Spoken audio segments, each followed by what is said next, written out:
पवित्र शास्त्राचा सारांश आपण पाहत असताना आपण एक पुस्तकाचा आढावा घेत आहोत.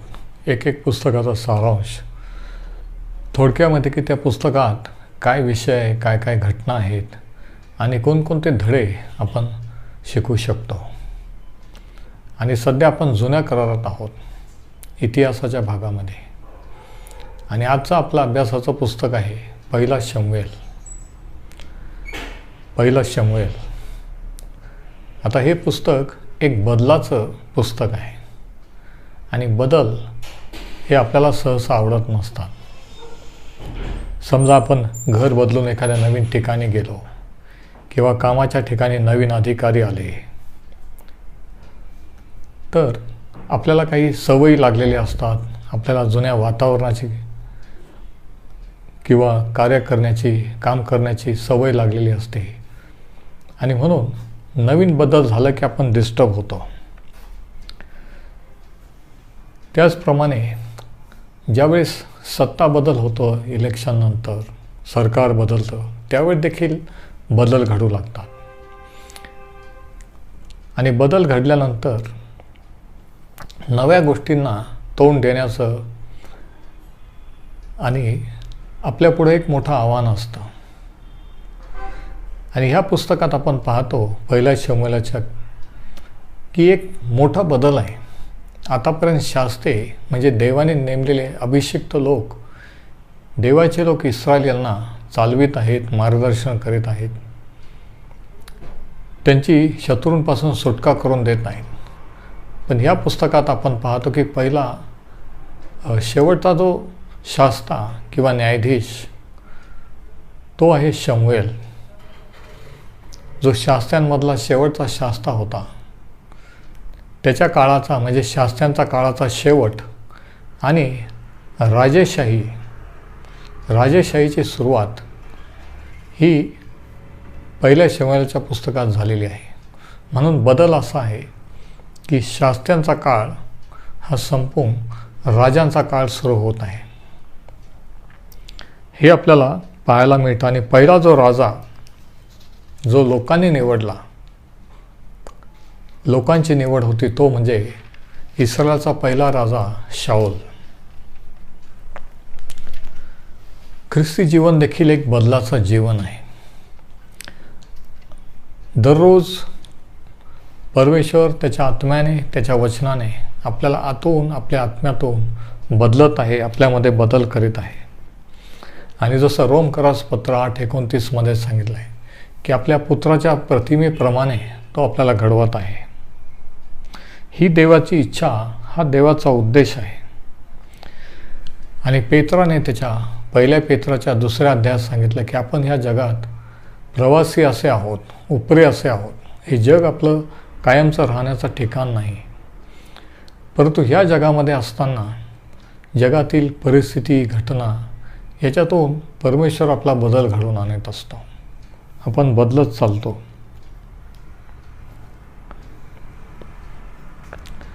आता शमूएलाच्या पुस्तकात काय आहे ते आपण जरा पाहू. हे पुस्तक जसं काय बिजागरी आहे की एक पर्व संपून दुसरं पर्व सुरू होत आहे. शास्त्यांचा काळ संपून आता राजांचा काळ ह्या पुस्तकातून सुरू होत आहे. आता ह्या पुस्तकाच्या सुरुवातीला पहिल्या 12 अध्यायामध्ये शमूएलाविषयी सांगितलेला आहे. शमूएलाचा जन्म कसा झाला, कशा रीतीने त्याची आई हन्ना, हिला मूळ बाळ नव्हतं, तिने परमेश्वराला विनंती केली की जर तू मला पुत्र देशील तर त्याला मी तुला अर्पण करेल, तुझ्या सेवेसाठी देईन. आणि एक दिवशी परमेश्वराने हन्नाची प्रार्थना ऐकली, तिला पुत्र झाला आणि तिने नवस केल्याप्रमाणे तो नवस फेडला.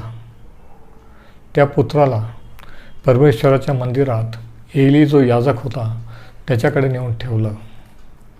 आता एलीच्या घरातलं वातावरण, त्याचे मुलं देवाला भिवून वागणारे नव्हते.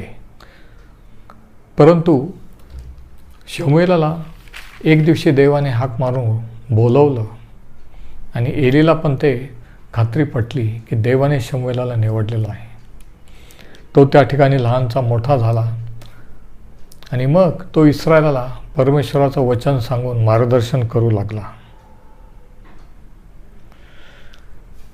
आणि तो मार्गदर्शन करत असताना त्याच्या काळामध्ये देवाचे लोक इस्रायल काही प्रमाणात परमेश्वराचं ऐकत होते, शमूएलाचं ऐकत होते, परंतु तरीही ते पूर्ण समर्पणाने चालत नव्हते, हे आपल्याला पाहायला मिळतं. आणि कालांतराने आपण पाहतो की शमूएल हा वृद्ध झाला, त्याचे मुलं मोठे झाले, ते परमेश्वराच्या मार्गात चालत नव्हते. आणि एक दिवशी इस्रायल लोकांनी, देवाच्या लोकांनी शमूएलापुढे मागणी केली की आम्हाला इतर लोकांप्रमाणे राजा पाहिजे. आणि हे ऐकून शमूएला अतिशय वाईट वाटलं, दुःख झालं. पण प्रश्न असा आहे की इस्रायल लोकांनी शमूएलाकडे दुसऱ्या शास्त्राची नव्हे, देवाच्या अभिषिक्त सेवकाची नव्हे, तर राजाची मागणी का केली? का बरं त्यांना देवाने नेमलेले शास्त्रे नको होते? याचं कारण आपल्याला पहिला शमूएल याच्या 8व्या अध्यायात आढळतं. पहिला शमूएल याचा 8वा अध्याय आणि वचनं 4 आणि 5 मध्ये असं म्हटलेलं आहे, नंतर इस्रायलाचे सर्व वडील जमा होऊन रामा येथे शमूएलाकडे आले, त्याच्या घरी. ते त्याला म्हणाले, पहा, आता तुम्ही वृद्ध झाला आहात आणि तुमच्या मार्गाने तुमचे पुत्र चालत नाहीत, तर आता इतर सर्व राष्ट्रांप्रमाणे आमचा न्यायइन्साफ करावयास आमच्यावर एक राजा नेमा. ही मागणी इस्रायल लोकांनी शमूएल संदेष्टाकडे केली. आता काय कारण होतं ही मागणी करण्याचं? याचे 3 कारणं होते. पहिलं कारण हे 5व्या वचनामध्ये की शमूएल वृद्ध झालेला होता, त्याचं वय झालेलं होतं, त्याचं कार्य संपत आलेलं होतं. दुसरं कारण ते म्हटले की तुमचे मुलं तुमच्या मार्गाने किंवा देवाच्या मार्गाने चालत नाहीत, म्हणून ते आमच्यावर राज्य करू शकत नाही, हे दुसरं कारण. आणि तिसरं कारण की इतर सर्व राष्ट्राप्रमाणे, म्हणजे त्यांना इतर राष्ट्राप्रमाणे व्हायचं होतं. हे 3 कारणं आहेत की ज्यामुळे इस्रायल लोकांनी राजाची मागणी केली. आणि ही मागणी शमूएल संदेष्टाने परमेश्वराकडे मांडली. 7वा अध्याय जर आपण वाचला, 7वं वचन, पहिला शमूएल 8वा अध्याय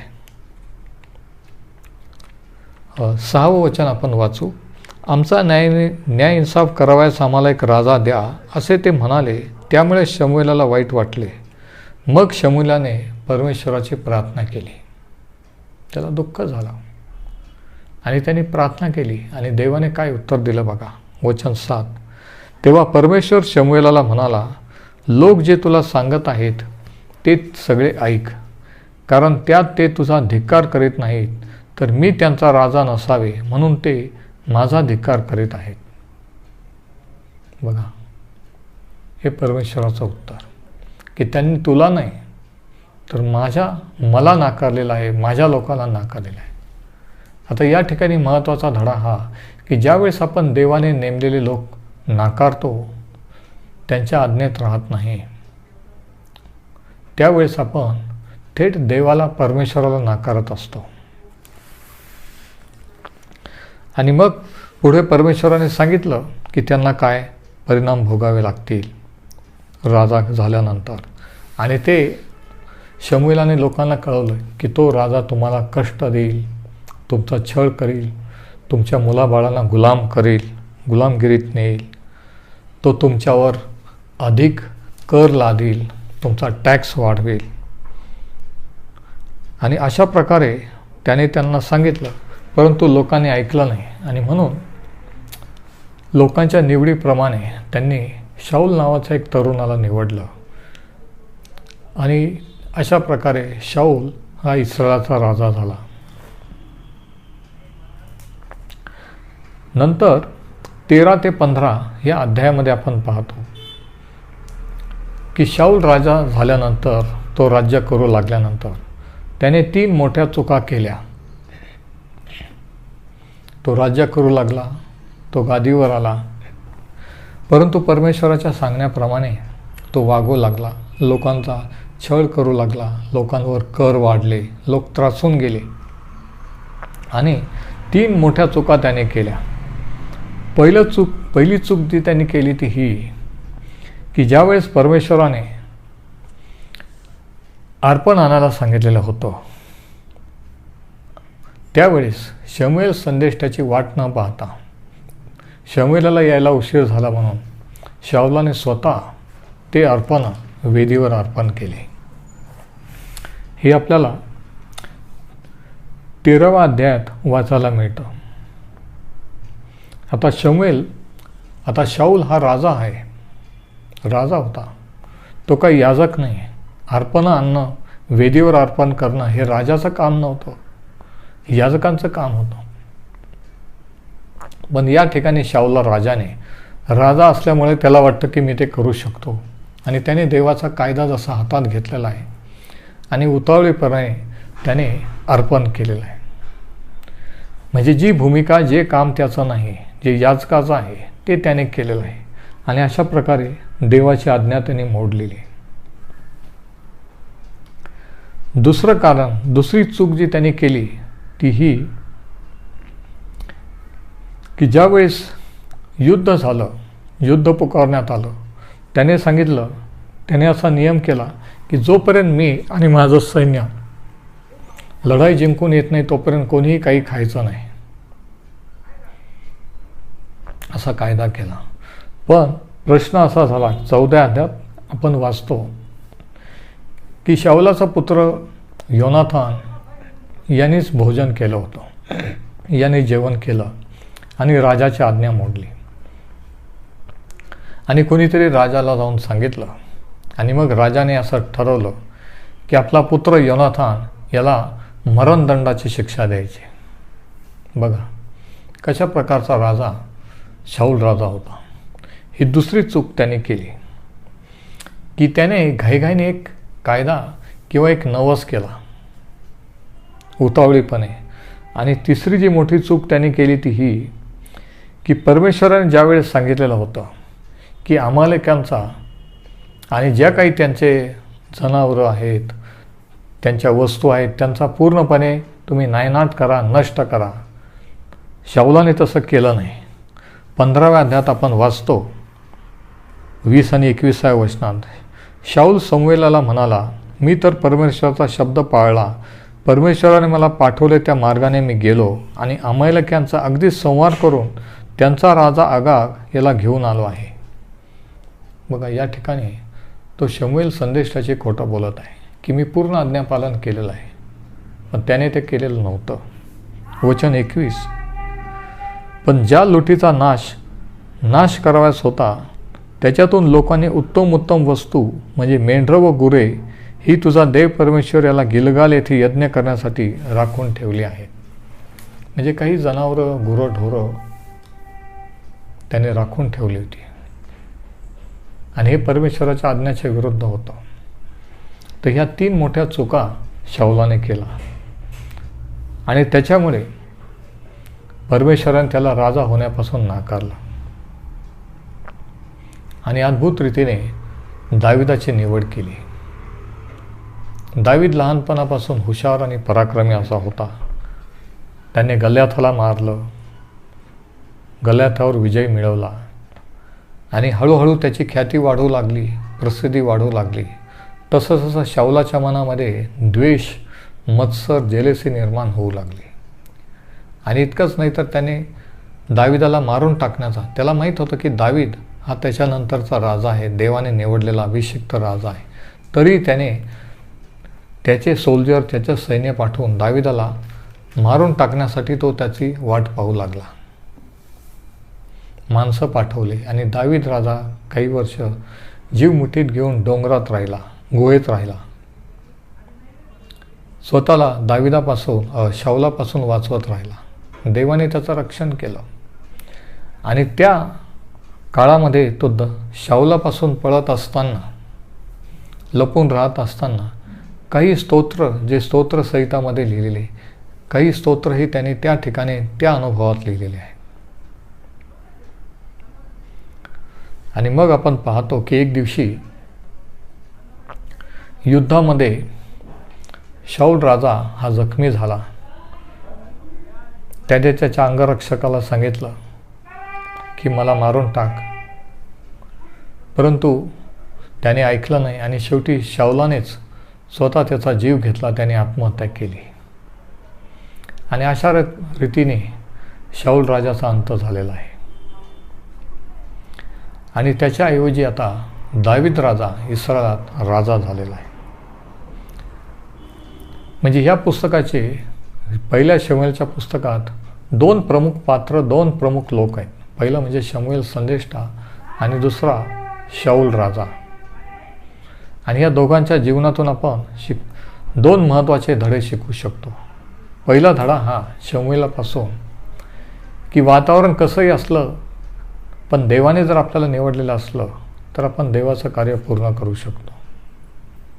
आणि दुसरा धडा शाऊलापासून हा की आपण किती मोठ्या उच्च पदावर असलो, आपल्या हातात सत्ता अधिकार असली, पण देवाचं जर आपण ऐकलं नाही, देवाविरुद्ध जर बंडखोरी केली तर आपल्याला ती सत्ता गमवावी लागते. देवाचं न ऐकल्याचे परिणाम भोगावे लागतात. हे दोन महत्त्वाचे धडे आपल्याला याच्यातून शिकायला मिळतात. आता ह्या पुस्तकाचा सारांश किंवाची रूपरेषा मी तुम्हाला सांगतो. पहिले 12 अध्याय हे शमूएलाविषयी आहेत, जो शेवटचा शास्ता. आणि अध्याय 13 ते 31 मध्ये शाऊल राजाविषयी आहे. 13 ते 31 दुसरा भाग. पहिला भाग 1 ते 12 आणि दुसरा भाग 13 ते 31.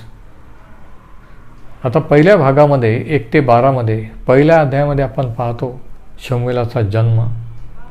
दुसऱ्या आणि तिसऱ्या अध्यायात तो लहानचा मोठा कसा झाला, देवाने त्याला कसं पाचारण केलं. अध्याय 4 ते 7 मध्ये शमूएलाची सेवा, त्याचं सेवा कार्य. आणि 8 ते 12 या अध्यायामध्ये बदल. असा हा शमूएलाचा काळ आहे. अध्याय 1 ते 12 हे 4 विभाग आहेत. आणि 13व्या अध्यायापासून शाऊलाची कारकीर्द सुरू होते.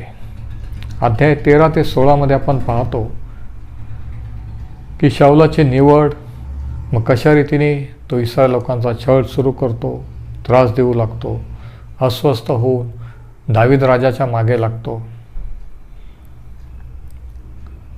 आणि शेवटी परिणामी परमेश्वर त्याला कसं नाकारतो हे 13 ते 16 अध्यायात आपल्याला आढळतं. आणि 17 ते 31 या अध्यायामध्ये शाऊलाने परमेश्वराविरुद्ध केलेली बंडखोरी आणि परमेश्वराने दाविदाची केलेली निवड, दाविदाचं शाऊलापासून केलेलं संरक्षण हे आपल्याला आढळतं. आणि शेवटी शाऊलाने केलेली आत्महत्या, त्याचा नाश, त्याची निराशा आणि देवाचे लोक इस्रायल हे कशा वातावरणात जातात हे आपल्याला आढळतं.